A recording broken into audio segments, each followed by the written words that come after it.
बिस्मिल्लाहिर्रहमानिर्रहीम। अस्सलाम वालेकुम, मैं डॉक्टर शराज मुनव्वर। आज हम बात करेंगे what is diabetic nephropathy. Means diabetic kidney disease is kidney damage that results from heavy diabetes. Sugar का ज़्यादा होने की वजह से आपके गुर्दे ख़राब हो जाना, इसके ऊपर हम बात करेंगे। Heavy high blood sugar level due two diabetes can damage the part of the kidneys. जब बहुत ज़्यादा शुगर हाई होती है और उसमें आपका जब ब्लड ग्लूकोज जो है वो बढ़ जाता है, तो उससे आपके जो किडनी के कुछ पार्ट्स हैं वो अंदर वो ख़राब हो जाते हैं।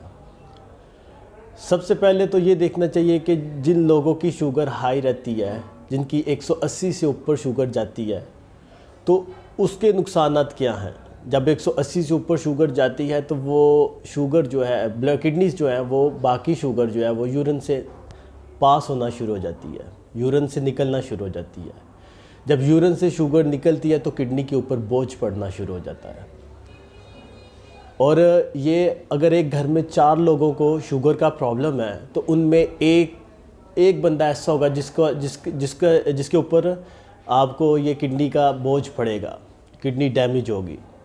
तो इसलिए होता क्या है कि जब बार बार यूरिन करते हैं, शुगर हाई रहती है, यूरिन करते रहते हैं, तो उससे ये होगा कि किडनी के ऊपर लोड पड़ेगा और किडनी के अंदर जो फाइन कैपिलरीज़ हैं, फाइन कैपिलरीज़ में जब ब्लड जाता है और ब्लड डिवाइड हो जाता है और वो ब्लड फिर फ़िल्टर होता है। फ़िल्टर होने की वजह से फिर वो फासद मादे यूरिन से बाहर निकलते हैं, तो वो कैपिलरीज़ जो है वो डैमेज होना शुरू हो जाती हैं। वो फ़िल्टर्स जिन्होंने फ़िल्टर करना होता है, उससे जो आपकी आर्टरी है वो जो है वो तंग होना शुरू हो जाती है, जिससे आपका यूरिया क्रिएटिनिन लेवल जो है फासद मादे वो बाहर निकलने में उन्हें प्रॉब्लम होती है। वो थोड़ा आहिस्ता थोड़ा बाहर निकलते हैं और इस तरह क्या होता है, जो बाकी का फासद मादा जो है वो आपके ब्लड में जाना शुरू हो जाता है। तो ये जो है इसका सबसे पहले हमने ये देखना चाहिए कि ये इसका ट्रीटमेंट क्या है, इसको हम किस तरह जो है कंट्रोल कर सकते हैं, क्योंकि गुर्दे जो है वो शुगर की वजह से ख़राब हो रहे हैं। तो इसलिए सबसे पहले हम लोगों को चाहिए कि डायबिटीज़ को कंट्रोल करें। जब डायबिटीज़ कंट्रोल होती है तो इसका एक फ़ायदा आपको ये होगा कि आपका कम से कम अब किडनी की डायबिटीज़ की वजह से तो नहीं ना आपकी किडनी अब डिस्टर्ब हो रही, लेकिन जब एक दफ़ा किडनी डिस्टर्ब हो जाती है तो वो दोबारा उस कंडीशन में नहीं आती। उसका ये नॉर्मल फंक्शन ज़रूर रहता है, लेकिन वो अप्स एंड डाउन्स रहती है।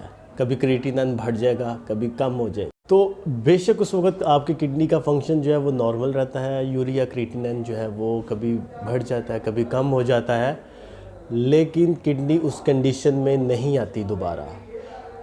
अगर आपकी किडनी 60% जो है वो डैमेज हो चुकी है और 40% जो है वो रह गई है, तो हम लोगों को चाहिए कि जो 40% किडनी रह गई है उसको हम लोग जो है ना रिकवर करें।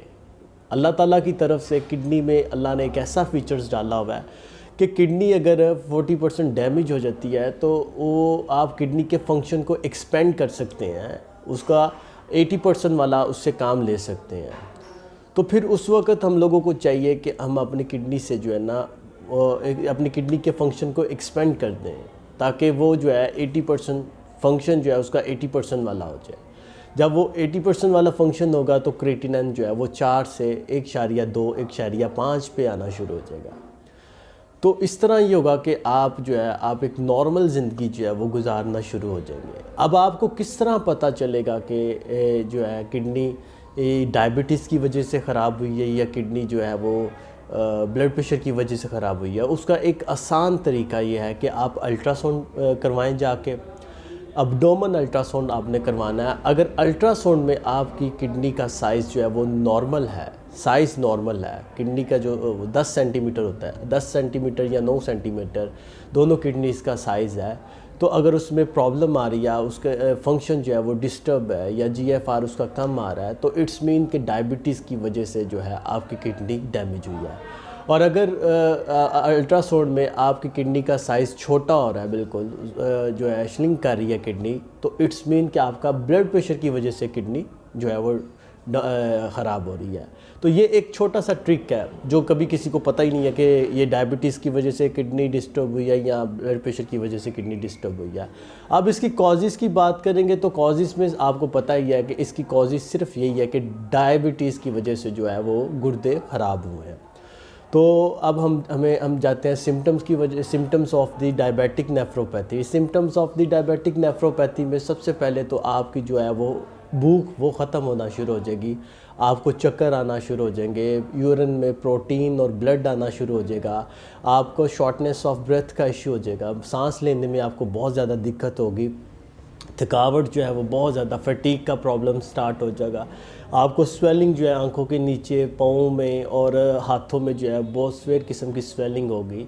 तो ये इसकी जो है क्या कहते हैं सिम्टम्स हैं। इसमें शुगर भी आपकी मुसलसल जो है वो हाई हो जाती है, कभी हाई कभी डाउन, बिल्कुल लो हो जाएगी। अब हम बात करेंगे preventions of the diabetic nephropathy. इसमें सबसे पहले तो आपको जो है अपना ब्लड प्रेशर कंट्रोल रखना पड़ेगा, उसके बाद शुगर को कंट्रोल करना पड़ेगा, अगर सिगरेट पी रहे हैं तो सिगरेट को छोड़ना पड़ेगा, अगर अल्कोहल ले रहे हैं इसको बंद करना पड़ेगा, और हेल्दी डाइट जो है वो आपको लेनी पड़ेगी, जिसमें बहुत सिलेक्शन डाइट प्लान जो है वो बहुत सिलेक्टिव होना चाहिए, जो आपकी शुगर लेवल को, जो आपके ब्लड प्रेशर को जो है वो हाई ना करे।